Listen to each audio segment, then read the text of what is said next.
seriously. I don't know what we're doing even being close to signs like this. It's freaking.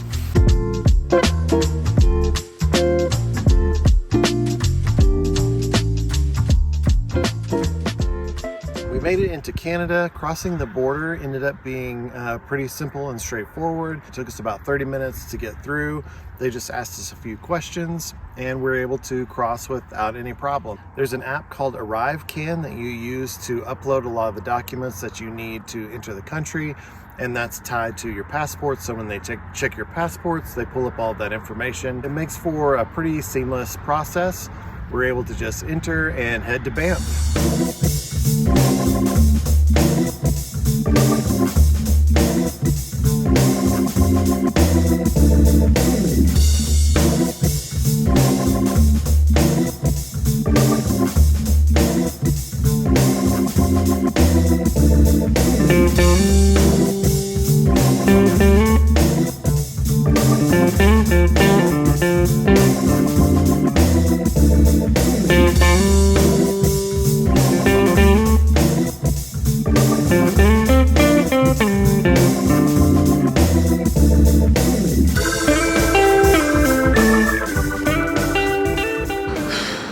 Okay guys, the things you end up worrying about are not often the things that you end up dealing with. I was so worried about crossing the border, was I not? Yeah. I was like literally waking up in the night thinking, what if we have to test? What if we have to quarantine? And I'd heard about those stories and I really thought that was gonna happen. None of that happened. It was super easy. We were here, we were setting up, and we leveled this baby.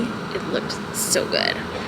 And then we realized that we didn't have any water in our tank. We needed water because we don't have water at this hookup site. Then we had to go back and get water. We had to redo everything.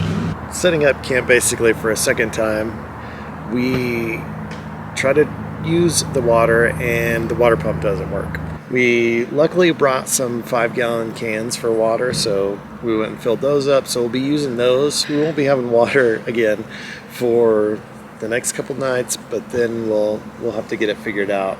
It's not fun, and I'm afraid it all goes back to us not winterizing the RV very well. Stay tuned because we'll find out. We don't know. Every travel day has been just another red flag, basically. So I don't even know if we shared this with everybody. We had to go to an auto place, had to have them look at the truck. It ended up being fine, but it was really stressful. And so far, every single travel day has been that way. Yeah, it seems like there's always something. Fortunately, Lake Louise is beautiful, so that's happening.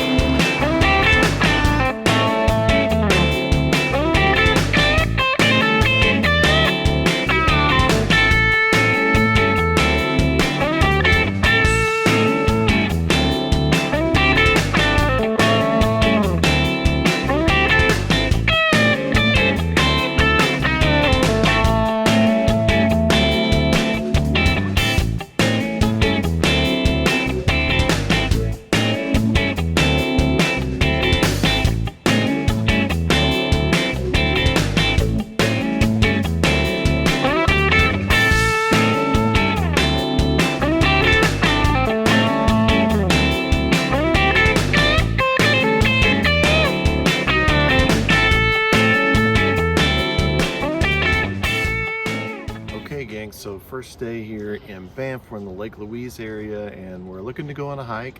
We're going to try to do the Lake Agnes trail. This is the trailhead and it's closed because of bears.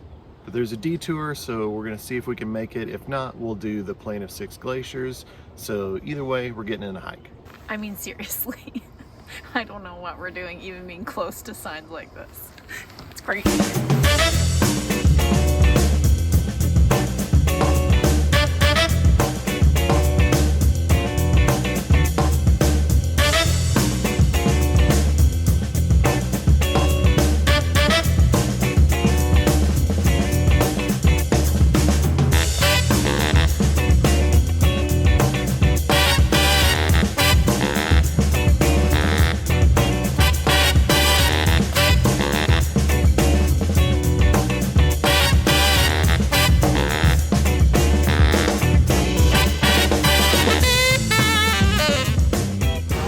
Lake Agnes Tea House, and it's right here at the end of the tea house hike. It's right on the corner of Lake Agnes, right on top of a waterfall. It's a beautiful place where you can sit, have a nice cup of tea and a sandwich. A couple things about the tea house. There's no electricity and no running water. So the water is pumped from the lake and boiled and then used to make the teas. The staff here at the tea house also live here while they're working. The only way to get in and out is to hike. The tea house is supplied once a year by a helicopter that brings up a bunch of bulk stuff, and then it's supplementally supplied by pack mules. It's also the highest tea house in all of Canada. They also have something called tea house helpers, and it's the people who take down trash for them because it's so hard for them to get trash in and out. So today we're taking this. I thought we might take a bag of trash, but we're just taking this. So it's pretty lightweight. It's going to be pretty effortless for us.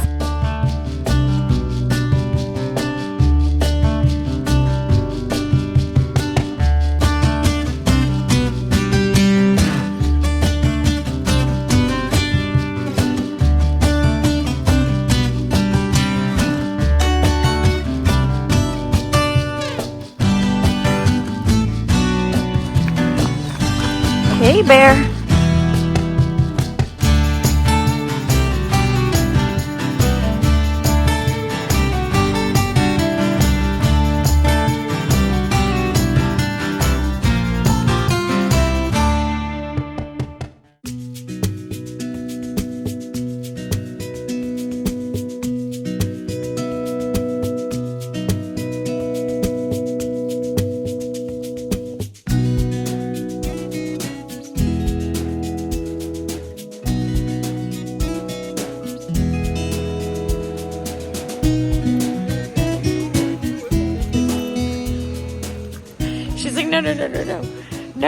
No. We are driving the Icefields Parkway, and it is so beautiful. It's supposed to be one of the most beautiful highways in the world. It's an incredible drive that connects Banff with Jasper, Canada. Something that we were told about by a couple of friends of ours. Yeah, Shannon and Greg. Thanks, guys.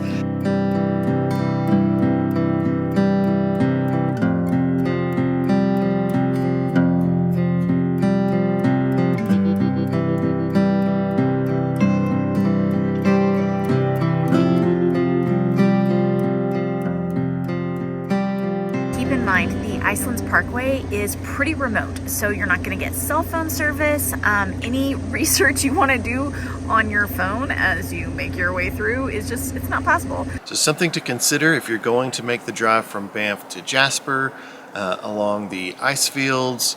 There's only one petrol station between the two, and it's about 50 miles in, so you're going to want to fill up in Lake Louise or Banff before you head out. Also, this is all through a national park, so you will need a park pass for that day. So you can either pick up an annual pass, or if you're in Banff anyway, just let them know that you're headed up to Jasper when you initially enter the park, and they'll get you all squared away.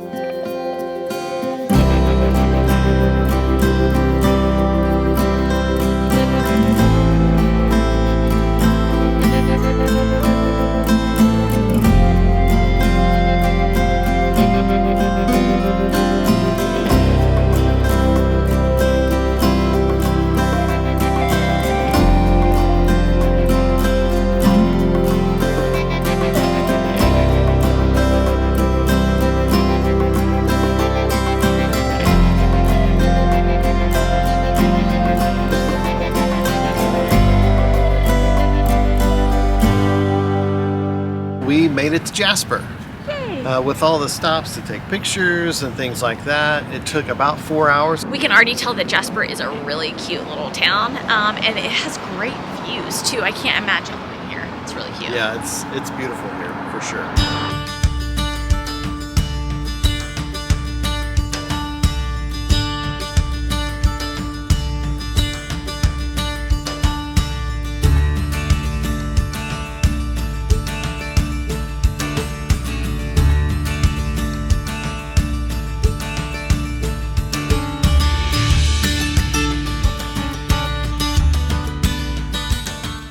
We're here at Athabasca Falls think I said that right.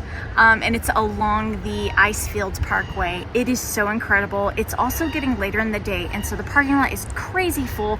There are tons of people down there. Very different from when we started our day along the parkway. This place is definitely a must-see. They actually recommend 30 minutes to spend time here to walk through all the different pathways and see all the different ways that the falls have created their way through the rock. It's really incredible.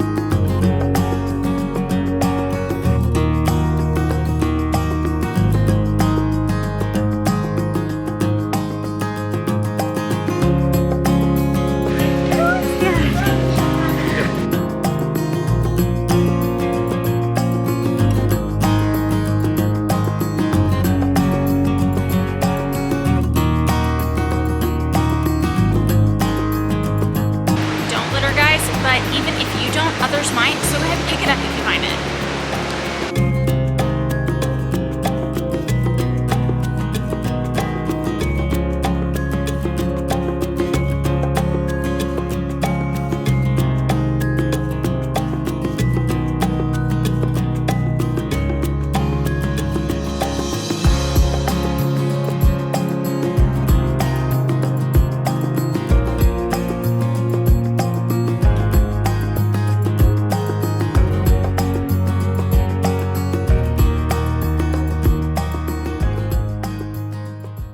We got online the minute the reservations were open for Banff National Park, but it was still so hard. I think we were like 23,000th person waiting in line. It was so hard for us to get the different sites that we really wanted. We really wanted just one great site here at Lake Louise or a really great one at Tunnel Mountain. We ended up splitting it up. 3 nights here at Lake Louise. We're about to go spend 2 nights at Tunnel Mountain. Let's pack up and go see what it's like.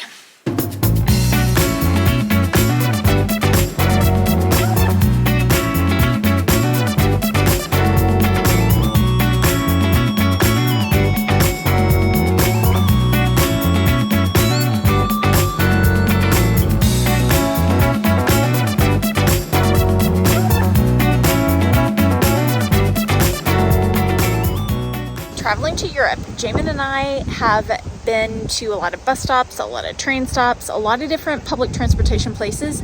This one by far has the best view.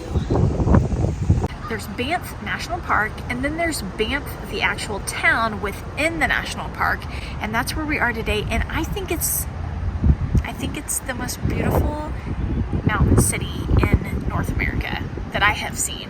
It is absolutely amazing. The views in every direction are just jaw-dropping. It's so great.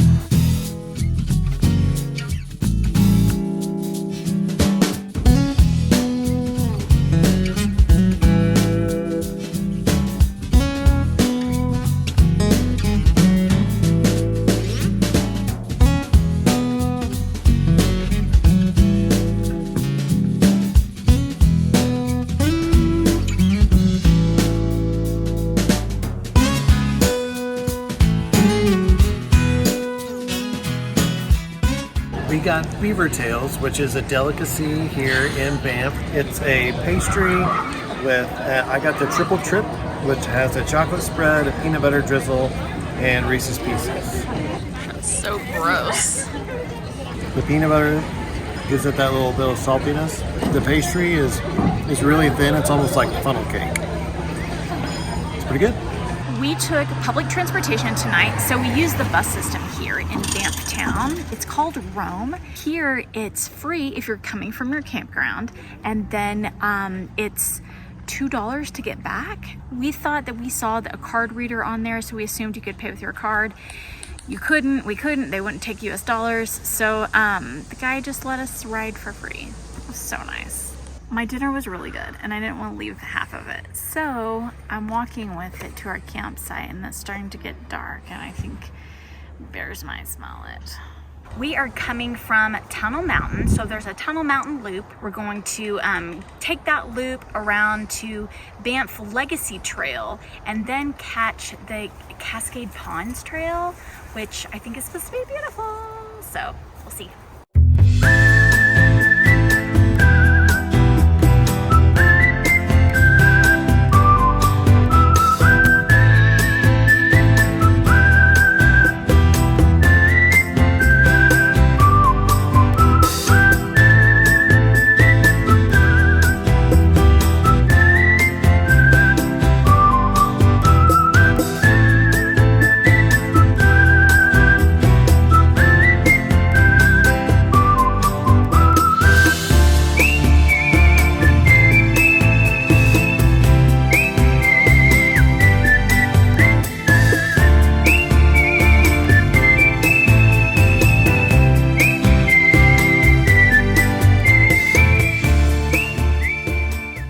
We are hiking the Johnston Canyon to the ink pots. We got out here early and we're ready to go. I put on plenty of bear spray. This stuff kind of stings your eyes when you put it on, but there could be bears today, so hopefully we see one and I didn't put the spray on for nothing.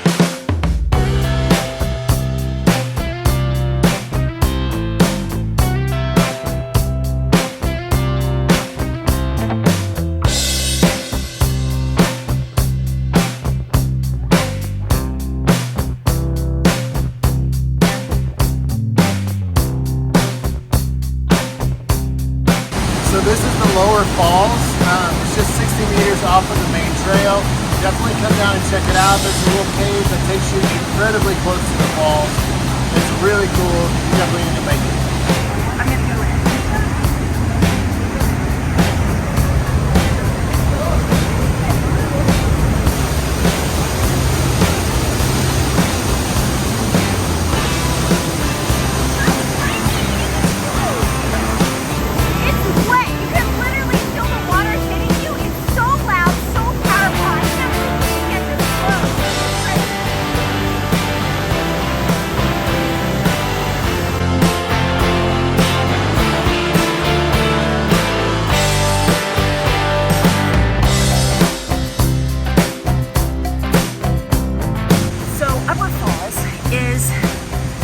But we can't quite get to it because of the catwalk. So we kind of got a view of it, but we're going to continue on to the pots.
So I thought we should do another episode of What's in the Bag. This is a little different than the bag I used to carry around Europe, but when you go hiking, you always bring a some common things. Snacks, water, so I have my Camel, and sunglasses, my Xanax because bears, my wallet in case I get attacked by a bear and they want to know who I am, they can identify me, lip gloss because photos. I mean, obviously bear spray. Bear spray is attached to the outside of my bag because it needs to be handy. GoPro, bug spray. Always have bug spray with you. We did not have enough today. A rain jacket, sandals, in case you come across a stream that you just have to run through. Those in here. Oh, sunscreen. A speaker because I get scared sometimes Jamin doesn't talk to me whenever we're walking on the trails, so I'm prepared to listen to music or podcasts. Oh yeah, another set of keys in case, this is all bear related, in case a bear attacks us or Jamin or something. Snacks, doggy bags for Maggie, hair clip, oh, a pocket knife, and that's it. Let's see what's in Jamin's bag. The first thing I carry is on the front of the bag, and that is my knife. It just clips right onto one of the loops. The only bear related thing in my bag was the knife, unlike Hillary's bag, which is all bear centric. I've got a couple of Cliff Bars because snacks. I carry some water, of course. I carry our camping chairs, a first aid kit, a couple of extra bags for Maggie, just in case we run out. Front part of my bag, of course, I have a patch with Max. Max is our old lab that we had for a long time, and we talk often about how much he would love Gap Year and all the stuff that we're doing and all the trails in the water. He would really dig it. My set of keys, in case Hillary runs off afraid of bears. Reflector, then my wallet. Really, the snacks and the water are the only things that go in and out of my bag every time, so usually it's just ready to go. A couple things about all the trails that we've hiked here in the Banff area. They are all crowded, especially this one. Now we got here and started our hike around 7:30 and it wasn't bad at all. But coming back, it was packed, really, really crowded. So like come early and get your hike done as quick as possible before it fills up. It's a beautiful place, so a lot of people want to see it, so just be ready for the crowds.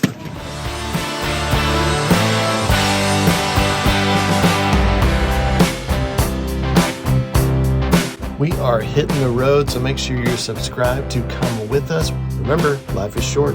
Wander well.